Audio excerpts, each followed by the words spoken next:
And let's quickly have a look here at Nhlamulo Baloy, who was on the Hustlers Corner with Renaldo Gouws, whom we just saw in the previous videos. He has been forgiven by the Human Rights Commission, and he's gone to the Hustlers Corner there to have a bit of a conversation.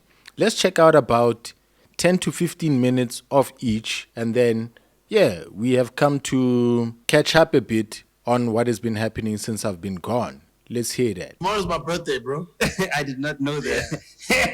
You know what I mean? I'm sorry. Ronaldo told me that.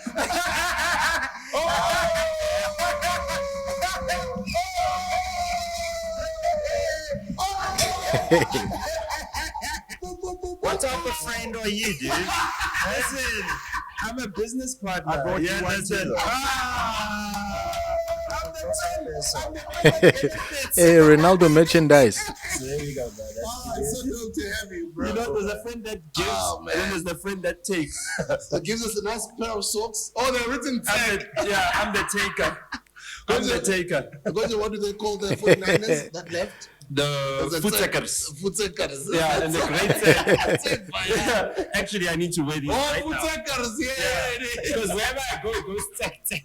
So the hat I'm wearing is designed by Don Tandega King. The t-shirt, you know, is Mzai's Kitchen. We don't sell it yet, but there's a big demand for it. Do order the Mzai's Kitchen menu. Go check out on Uber Eats. Check it out on Mr. D as well. If you're around Sandton, Rosebank, we are opening a new branch in Rosebank. At the end of June, we are launching our second branch. Our first branch is Sandton and surrounding areas. Our second Mzai's Kitchen branch will be in Rosebank, launching at the end of June. Don't worry. You've been asking for him? Yo, he's even wearing the socks, you know it. I cut my toenails. I just took off the socks my ex-sister-in-law bought me. Yay! So, you know, that's a great replacement. No, good. This is the most I'll speak. Thank you, bro, for making it. All good, man. Yeah. And happy birthday for tomorrow. Thank you, man. I You're appreciate like it. 30 now, yeah? I'm 46. I'm no longer OG. I'm now a timer. Hold on, there's a 3-year gap or a 2-year gap between the two of you. I don't know. 42. Oh, is it? You're in your 40s? Yeah. Oh, you look after yourself, bro. I thought you were in late 30s. You're in the 80, eh? Or Yeah, 79? 79, yeah. Or 79, so yeah. 79. So it's a small... So you're chilling with your Groot man. Yeah, I'm a good man army. Yeah, I mean, so we're having a chat with Ronaldo a little bit outside, you know, catching up, and the guys are like, "Yo, no, come on, let's start shooting, let's make that content." And it's like, for me, now that we're doing this show and we're doing a whole lot of these interviews, I did one with Peter Krehl. I don't know if you saw it. Yeah, unfortunately, I did. Yeah. That's unfortunate. What, are you also one of those people complaining that I was interrupting too much? No, not at all. I wasn't interrupting too much. I'm happy that you interrupted because Wow. it just stopped him speaking so much shit. Come on. I'm with those people. No. I could feel you interrupting. There was a time I was even like, Yeah, but no, that's- give him a chance to feel. Yeah, that I You don't do the understand. same today with Ronaldo. Give him a chance. Trust me, I'll do worse. No. I'm not doing it like that. No. Let I'm your saying, followers know that you at least listen to them. no. I do listen to them, but what they don't get is that sometimes for you guys as the audience, right? You want a certain thing.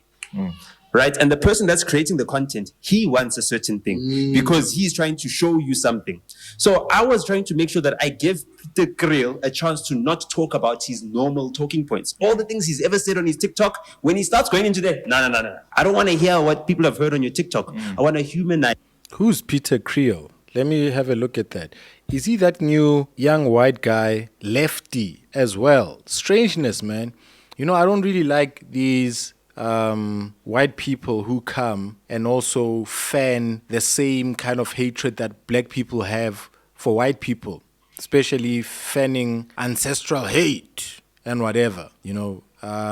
Dude, we don't need talking points from you, man. If you feel that white people have done something, you cut us a check for reparations or something. Don't just keep telling us. What kind of justice is that? Let's see, is it Peter Krehl? Yeah, he's this guy who just suddenly, young activist, shakes up SA's politics. Like, what is going on with these people and where do they suddenly come from and how do they suddenly get this fame? Is this guy on YouTube or is he popular on TikTok? Because on YouTube, he would have had to do some grinding. Are there industry plans? Are there people who can be sent by a billionaire to push a certain message, make certain people fight? Which is what I was asking earlier. If you're watching this extra long stream, I might have asked it in a previous video. Is Peter Kriel one of them? Is he manufactured? Is he funded? Because as soon as he appeared on TikTok, he started going on the news now. His content really moved. It became viral. People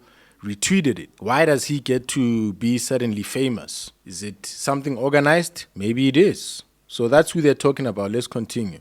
You. I want them to talk about the times you went to school. You know what I mean? I want to talk about how your upbringing contributed to your activism right now. You know, because number one, I'll be back. He's white. So intrinsically, for me, any white person, every white person, actually, not any, every white person that speaks for black people, I don't like. I don't. I, Nota, okay,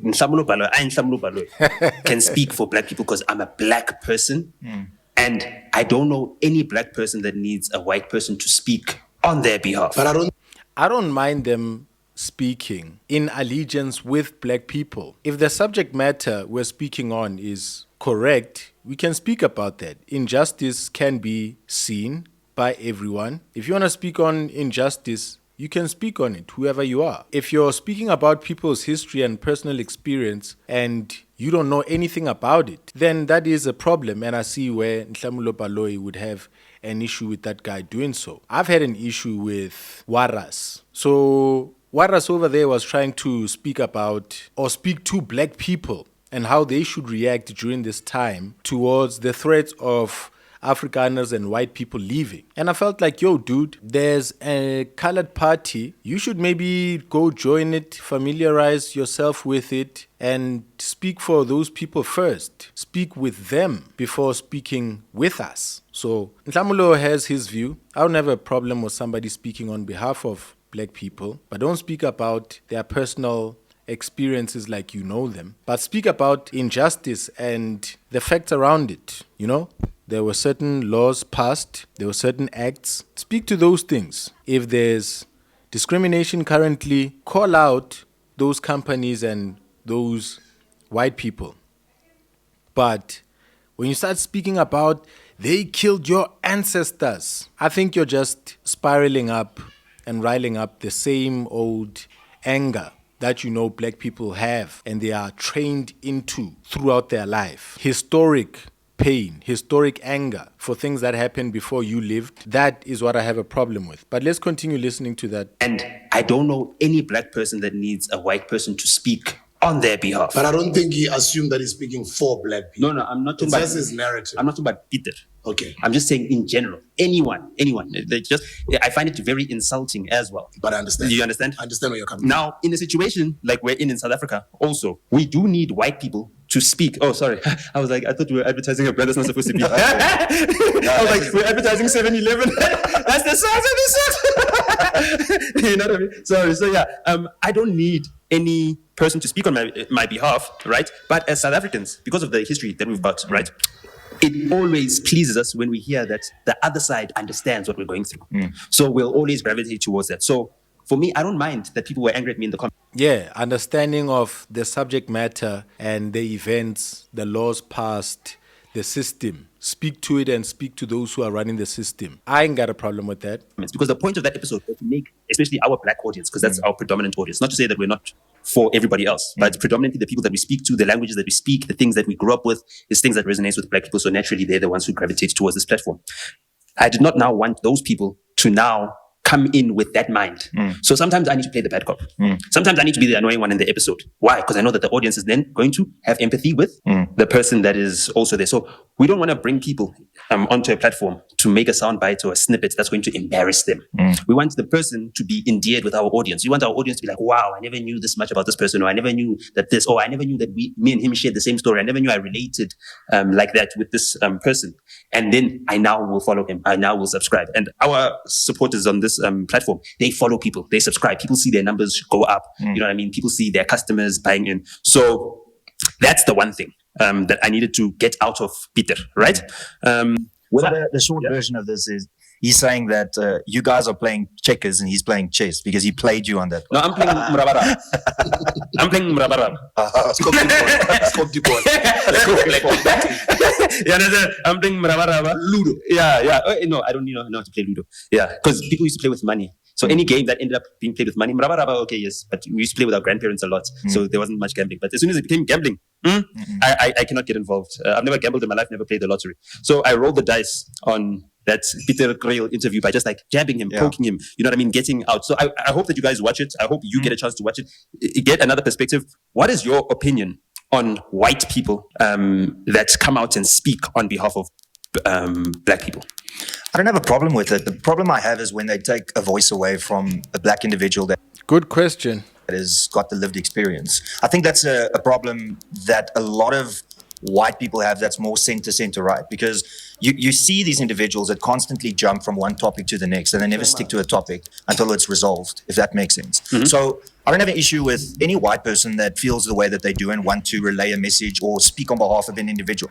Problem I have is when that voice becomes louder and more predominant, and then it takes away an opportunity from a black individual, colored, or Indian individual that could have said that. Great example is Dan, what's his surname again? Corda. Dan Corda. He's been on this platform before. Yeah, so He Dan, was on Piers Morgan last night. but now you see what I'm saying. So Dan was there now to give the other side of the coin, because I believe Adam's Roots and Gareth Cliff was on there. So that's obviously a different perspective that they. But that seems quite about right. He's speaking to all whites. Yeah, but that's my point. So Dan was there to give the left side, like the leftist view, and I think that they took away an opportunity there. So I didn't watch. You watch it? No, I haven't watched it. I just watch heard. I don't think it's out yet. I just heard of who's going No, to be it's on not the out panel. now when we're recording. Okay. But by the time they see, watch they this would have episode. watched it and they'll be able to report back. But please, There might continue. have been a token black individual. I don't know, but that is what But it was. that's not the point. My That's not the biggest point, yeah. frustration with the woke left, specifically the woke white left, is that, in my opinion, I can see this a mile away. They drive a narrative not because they actually care about the cause. It's because they want to get followers. They want to be a token white. They want to be Khaleesi that is dragged. Kostatich. Like black and. You remember Kostatich? Yeah. No, man, he's past, bro. No, I'm just saying they want to May be so like. rest in peace. No, I don't No. mean it in a bad way. I don't mean it in a bad way. But I'm just saying like they want to like, oh, I'm the white guy that's hip with black people, and therefore I get a following. So if I say woke left, name 3 people quickly for me if you can. That okay, woke left. Okay, well, I wouldn't. Woke white left. I would Woke just left. call them Just woke left. I just call them woke because Okay, I don't. woke. Yeah, because also the wokeism is like it's appropriated from black slang culture, and being woke is about being aware, Yeah. awareness. So In South Africa, 3. No. Top of your head that pops up. Max Dupré, Yeah. White. Steven Grootes, White. and You think Stephen Grootes is woke white left? Yeah. do you know white people that listen to Steven? You don't know white people. That's the thing. That's why we're having this conversation. We're having this conversation because I know white people too well, and too many black people don't know white people well enough. So So you consider Peter Krill woke white no, left? I'm looking for a third name. I'm looking for Woke a white, third name. WWF, woke white left. Yeah. You consider Peter woke white left? I think he's a psyop that's been created by mainstream media. Come to drive on, a psyop. narrative. Yo, I was asking if he's an industry plant, a psyops. Man, I'm gonna agree with Renaldo on this one, bro. Like, I'm a person who put in the work this year to give a voice to these issues, bro. And I saw the hard work that it takes. And seeing that guy spring up and go straight to TV was strange for me. Because, bruh, there's so much organization. You think that TV will see you on TikTok and simply call you up and say, yo, you're hot, come on to TV, let's have this conversation. But you don't know the part of TV, which is the Payola side, whereby if you want to be on TV, you can pay a show that is constantly featuring people for free to put you on or prefer you. You know what I'm saying? So Payola, pay to play, is there in the news as well. Have you ever seen like Lekau Suhuan and how he was constantly going, I think, to Newsroom Africa? You'd think that Newsroom Africa is just finding you brilliant and they want you to come onto the show. No, you can call them up and say, yo, you've got this segment where you interview entrepreneurs, you pick them yourself, but I'd like to put my hand up to be on there. And if you need some motivation because you're giving that platform for free, I can pay for it. And that's Payola. And so there are guys who can be airlifted into prominence, who can be picked by a billionaire who wants to control minds. and he can get them to go straight to TV, straight from their bed, waking up as an alidi talk, to going straight to Newsroom Africa, ENCA, being interviewed everywhere. Whilst people like us who try to have a voice have to now do YouTube for a long time, bro. Slave and come up with this format that I've brought you, bro. I hope you've appreciated this, man.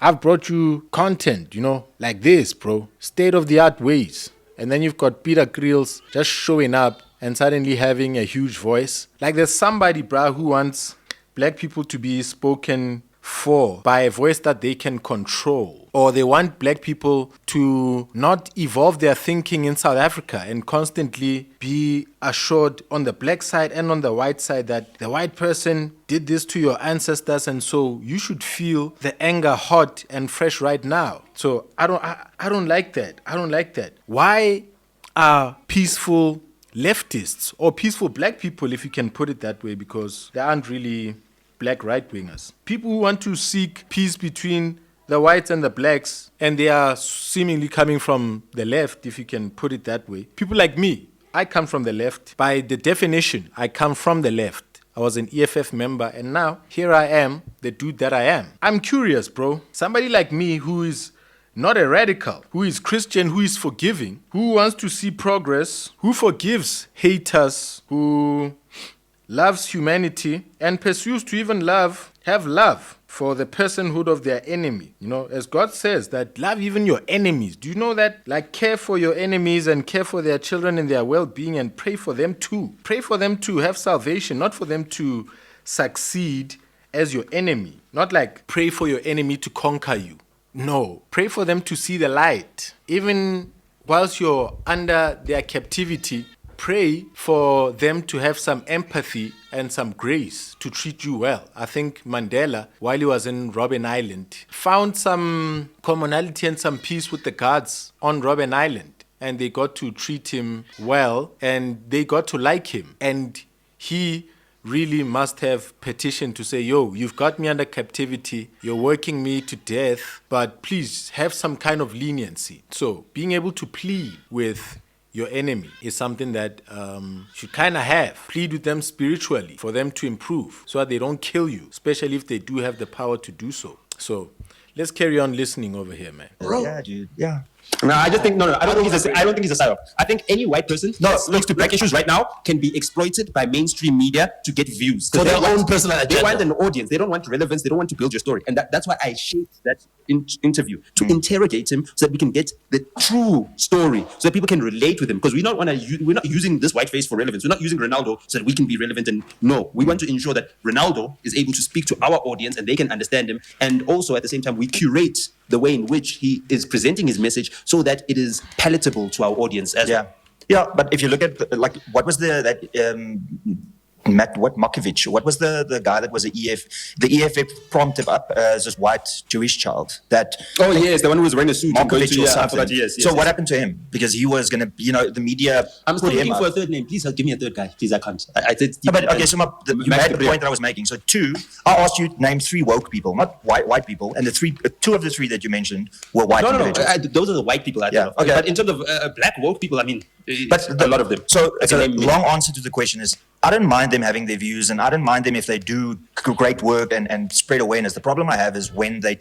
I think Renaldo must have been asking, who is a personal brand that is leftist and woke that you know? Besides political parties, he's talking about the realm outside of woke politics, but people who push woke agendas like LGBT, the hatred, the woke hatred, you understand? Woke values. You know them. He's asking who is popular in their personal capacity like that. Kind of like Renaldo is asking from the American frame of reference, where you've got Candace Owens on this side or Ben Shapiro on this side. They were once together, but now Candace Owens is returning to something kind of wokish, conservative, anti-Israel. You've got a whole lot of leftist, woke, personal figures in the media. I think that should also be stipulated. Maybe if Renaldo had asked that question. take that opportunity away from a black individual. And I'll tell you why. I've hosted many black individuals on my channel that fundamentally disagree with who and what I am. And we had the best conversations, the best type of conversations.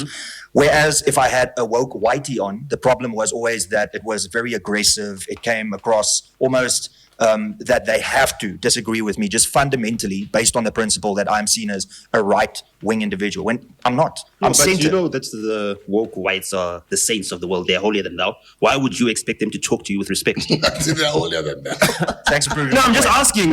Like that's a ridiculous demand of you. You want them to speak to you with respect. Yeah. No, you're a dirty white to them. You understand? You need to be sanitized. Like that's just the truth of the matter. Like I understand. You must remember that as a black person, all the woke whites, they talk shit about every other white person to us to endear themselves. Those whites. You know what I mean? Those like Emapitori, the Amapuno that used to speak Setswana, Espedi, MTUT, and all these places. You know, there were those Amapuno who would come to our parties, dance. You know what I mean? Those who speak African languages?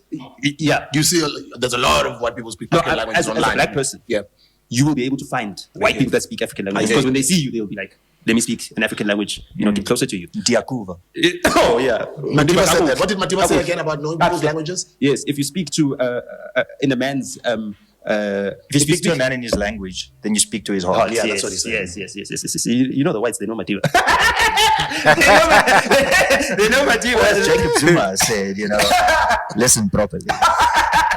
Listen properly. Listen. Wow. Listen properly. I mean, I want to start. I'm not going to do much talking. I'm actually happy that this eventually is happening. You do know we've been speaking a lot about having you on the platform for quite some time. We've had our audiences asking for it. It's great to have you here. The first thing I want to ask you about is your racial issues with the public. And sometimes when we spoke about it earlier, some political parties or constituencies, they tend to use certain individuals for their own benefit at the time when they're trending. So what is the real story from your side? Because from an outside person looking in my mind, Renaldo Gouws is a racist. Renaldo Gouws does not deserve to be in parliament, or et cetera, et cetera, et cetera. Who is Renaldo Gouws, and what do you have to say about all of that stuff to clear the elephant in the room and continue with our conversation? Cool. So I was making YouTube videos since 2008, and a lot of people could hear on the accent, and because YouTube was quite, is it not right? Yeah. So YouTube was very much still an overseas platform. So what happened was I made content, people would pick up on my accent and ask, where are you from? And I would say South Africa. And then, you know what you do when you're a YouTuber? When people in the comments ask you to make more content based on something, that is what they want. So you provide it for them. So then they ask me like, well, talk about South Africa. What's happening in South Africa and how would you deal with, what are the issues? And then that's when we started talking about politics. And then when I got interested in politics, remember in 2010, I wasn't a politician. I wasn't involved in politics. I was just seeing what's happening in this country. So in 2009, 2010, I started making videos about the problems that's facing everybody in South Africa. And I would say that back then I was considered like a little bit woke because I was like, the Truth and Reconciliation Commission was a farce. They didn't go far enough. The fact that, black people now are, well, back then still have to live where they don't have toilets, where they don't have access to running water, electricity. All of that stuff was mentioned. And it's difficult because, for people watching, I think they might have only seen one or two videos of mine. And the one video is obviously the video that was snipped and everybody knows about. But in 2010, that was the first time that Julius Malema sang Kill the Boer publicly when he was the ANC youth leader. Remember, that was 2010, was the World Cup year. So for me, I was shocked to hear that in a democracy that is now 16 years old, we heard a song like that being sung publicly. So I was angry because I'm passionate about South Africa.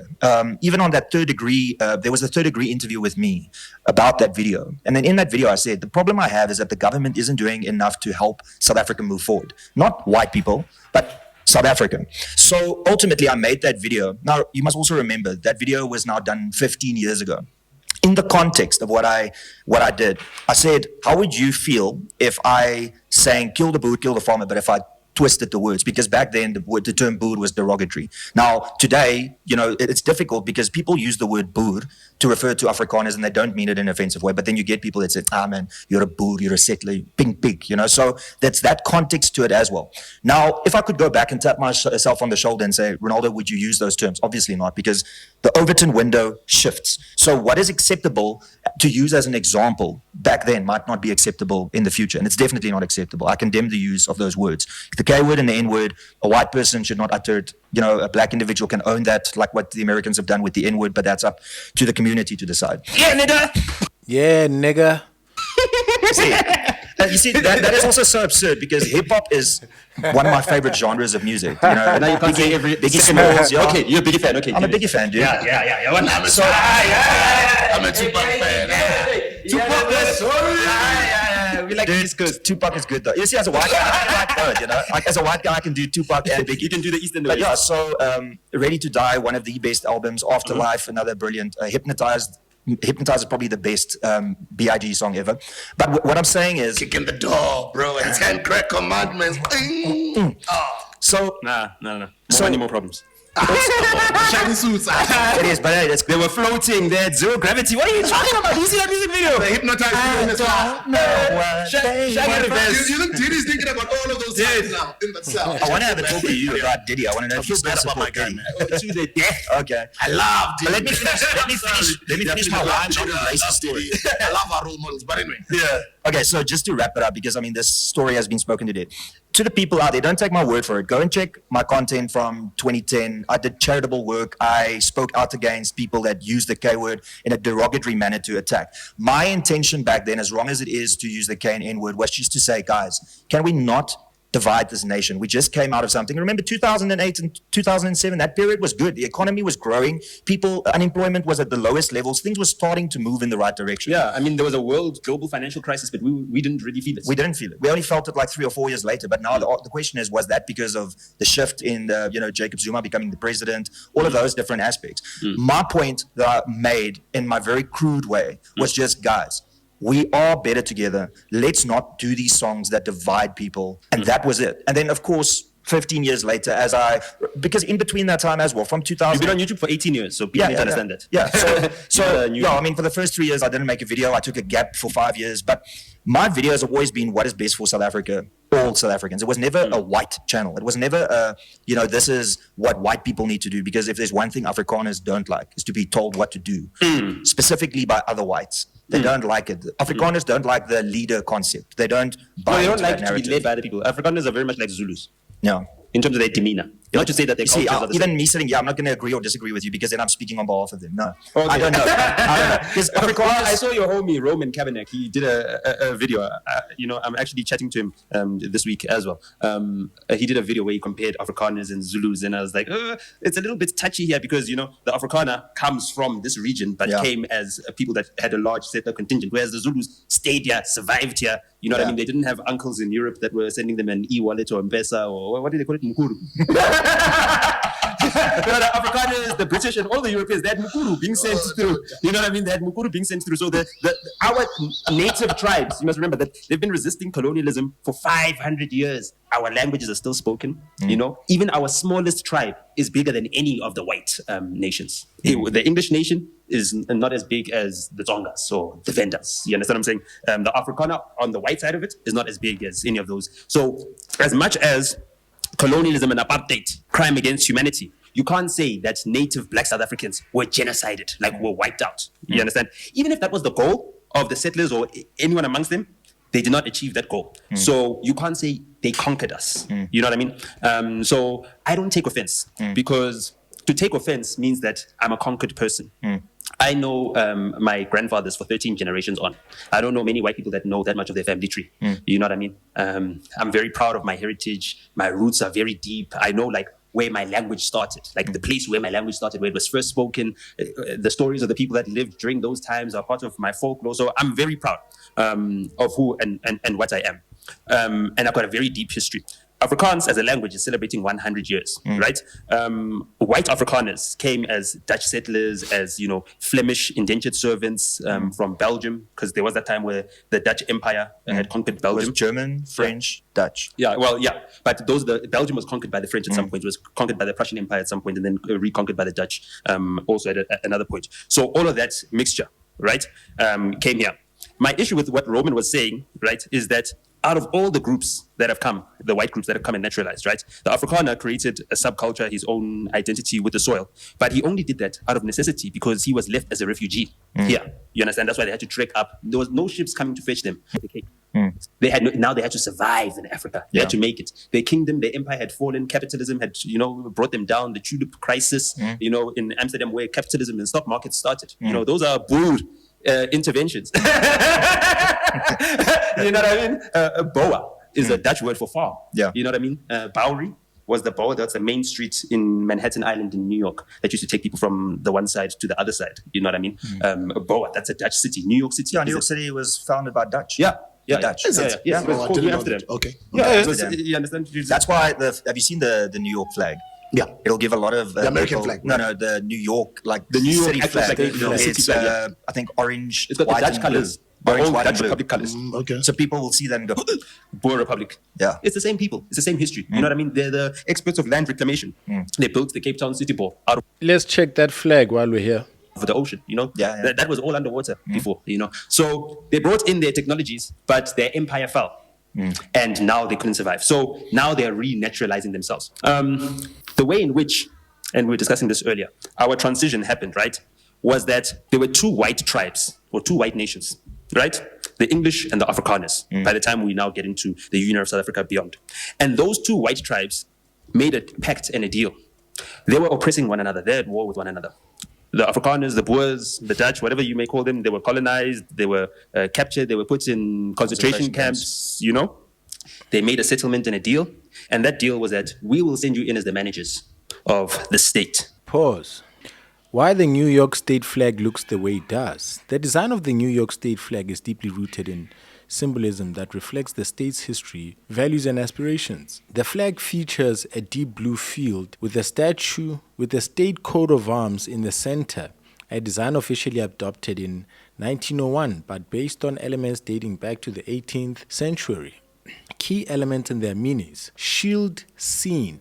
At the center of the coat of arms is a shield depicting the Hudson River with ships sailing near the shore and the sun rising behind mountains. This scene symbolizes the state's natural beauty, economic importance of the river for commerce, and the idea of progress and hope for the future. Liberty and justice. Flanking the shield are two allegorical female figures. On the left is Liberty holding a staff topped with a Phrygian cap, a symbol of freedom from oppression and a nod to the emancipation of slaves. At her feet is a discarded crown, representing New York's independence from Britain. On the right is Justice, blindfolded and holding scales and a sword, symbolizing fairness, impartiality, and the rule of law. Eagle and globe. Above the shield sits a globe showing the Western Hemisphere topped by a bald eagle. The globe signifies New York's place in the world and the connection between the old and new worlds, while the eagle represents strength, vision,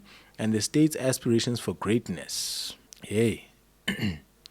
So, the last point, the motto, Excelsior. Below the shield, a ribbon displays the Latin word Excelsior, meaning ever upward. This motto embodies the state's continual striving for progress and higher achievement. Historical context. The flag's imagery was influenced by New York's colonial history, its role in the American Revolution, and its emergence as a symbol of liberty and justice.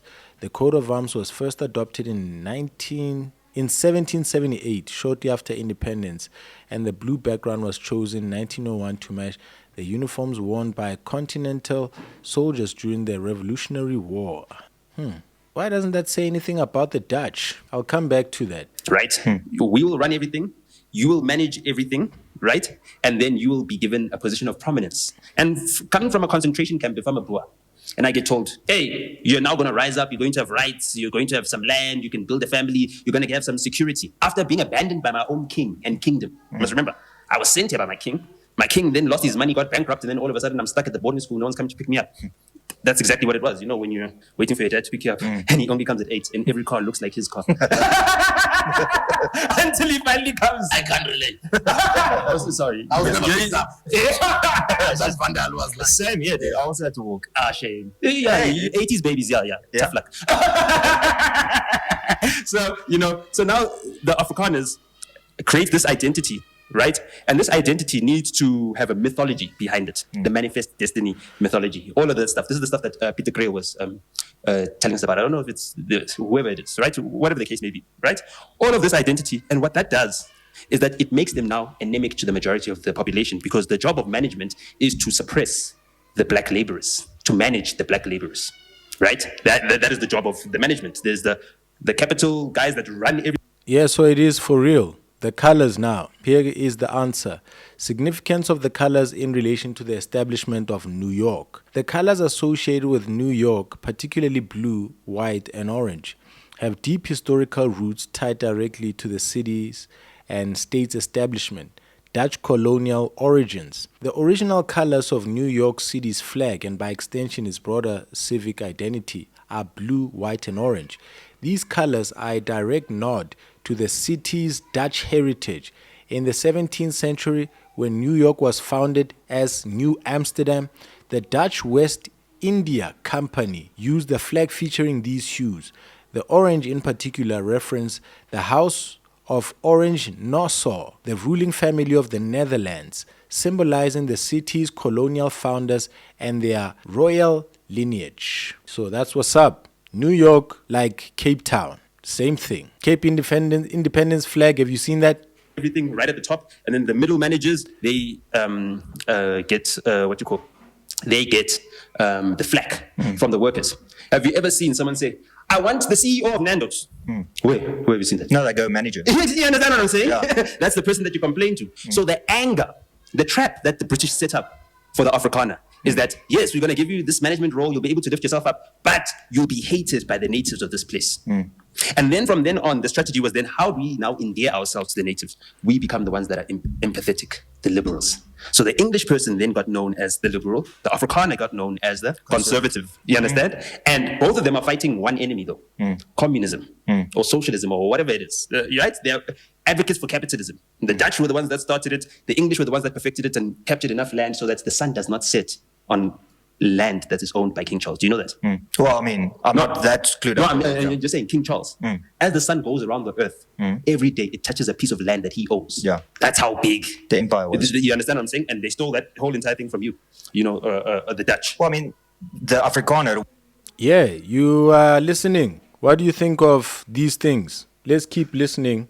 Right after this, we'll listen to a bit of Colonel Chris White. Let's listen to 5 more minutes of this portion. Wanted to settle in the Cape of Good Hope, and eventually when the British got there, they decided, and then, you know, there was obviously a bunch of turf war that took place. And No, it wasn't a turf war, it was a battle of empires. yeah. And then the Groot Trek happened, the reason that the Afrikaner decided to move into middle South Africa, and then eventually ended up, you know, in the area that they did, was just because they wanted to govern themselves. They wanted to do their own thing. No, I get that. Yeah, okay, but it wasn't because they wanted to govern themselves. The British... They didn't want the British to rule over them. No, it wasn't about the British ruling over them. The British were the richest. The British were ruling over everybody. The French were fighting with the British. Everybody was fighting for the empire. Now, the thing is that the British, once they became the richest, they wanted to disempower the other empires so that they wouldn't have competition. So the first thing that they did to kill all the other competing empires is what? Kill their labor. How do we kill their labor? We abolish slavery. That's the way they can get free labor. Everywhere they go, they park their ships. They're able to get in, whether it be natives or they're able to import slaves from wherever they've conquered before. And then they're able to build up a nation, an economy, you know what I mean? The whole entire thing. So they wanted to kill everybody off from being able to colonize new land. So they needed to end slavery for that very reason. Right? So that's what precipitated the Groot Trek, is that there was an economic castration of the Boer Republic as it stood at that point in time, as the Dutch Republic. So you could not feed yourself. The British then infused this ideology of basically starving people to death until they submit, so that they can now become your subjects. Everywhere else, they did it to the Boers, they fought the wars and everything else. The Boers then gave up, dysentery was killing them and everything else. Then they subjected themselves to they subjected themselves to the Crown. The Union of South Africa became formed. And the Boers didn't have a majority or a place in the government until 1924. The Boers took ascendancy in 1948, so it took them 24 years to get that right. Now, at 16 years into our democracy, right? I'm going to go back to where we started because I wanted to contextualize what I've just said. 16 years into our democracy, Kill the Boer is analogous as a struggle song to any folk music that was about the history of the creation of Afrikaner nationhood, right? It's like, if we don't want to be colonized, we need to kill the Boer, right? That's the one thing. Never during apartheid did we have farm murders. The situation in rural South Africa, in terms of policing and whatever, and access, has not changed. In fact, it's gotten more white because of urbanization. A lot more black people are now moving into the cities and everything else, right?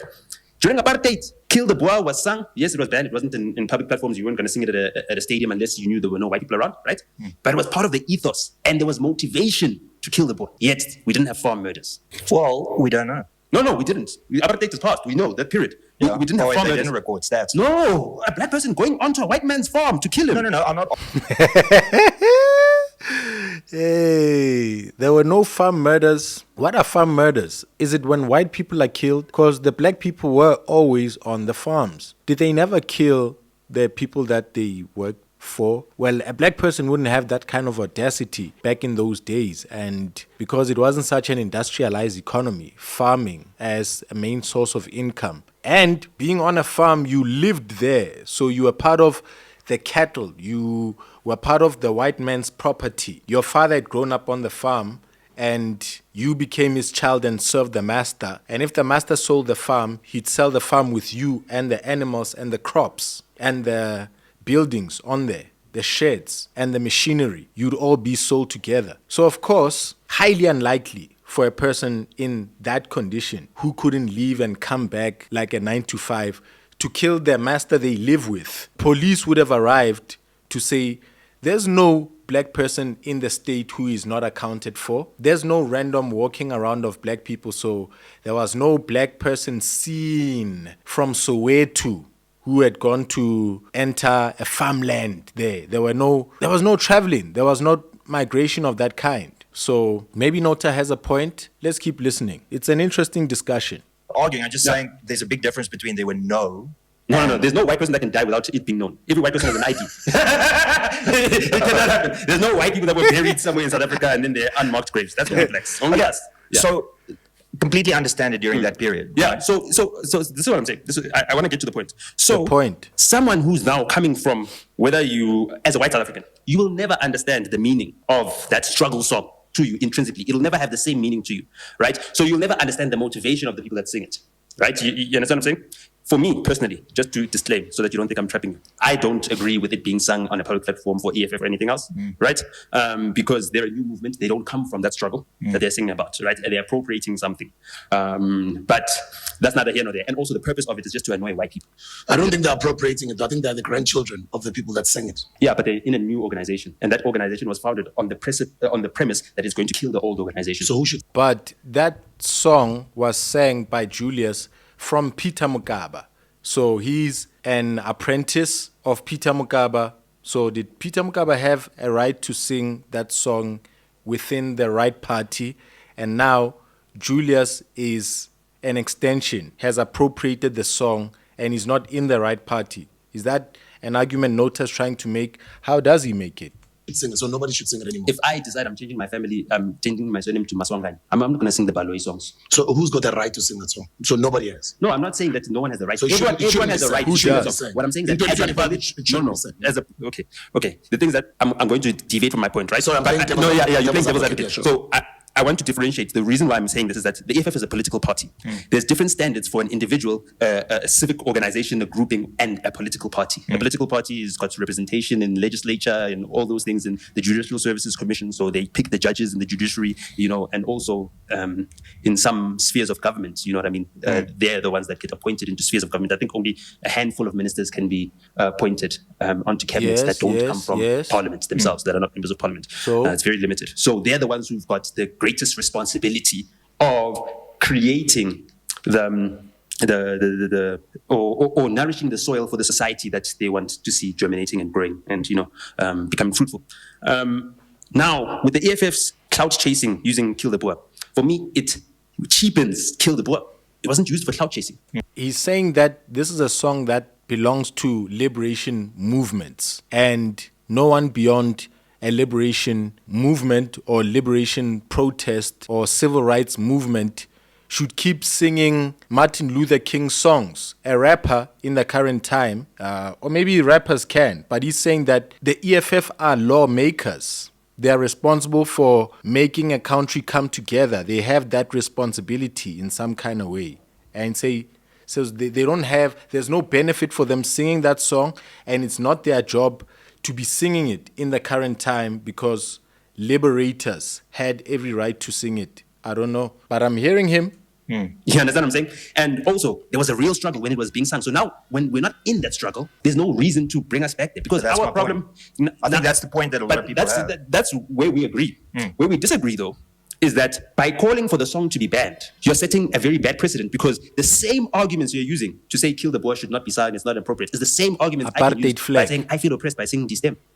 So, and the apartheid flag, the AfriForum and white people have supported the flag being flown and being hung in bars at the back of a Hilux or a Toyota Land Cruiser, or being worn on a T-shirt, etc., etc. And so people are defending Kill the Boer in the same way that the white people are defending the apartheid flag. It's not apartheid now. Those who were for apartheid during apartheid could fly the flag. So the flag has no place now, and that's why it has been banned from being flown or displayed, did they say gratuitously? So out in the public for general consumption. It can't. You can put it in your house. And so Renaldo would say that song, if you agree has no place currently, should fall under the same sword, should be in the same box. Take the box and take the apartheid flag and put them in the same corner. But Nota is defending this song in some way. What's he saying? What is Renaldo going to say? the reason that I believe that the song should not be sung is not because it hurts my feelings. It's because we live in a country with 84 murders a day. Should we be singing songs about killing people in a violent country? No.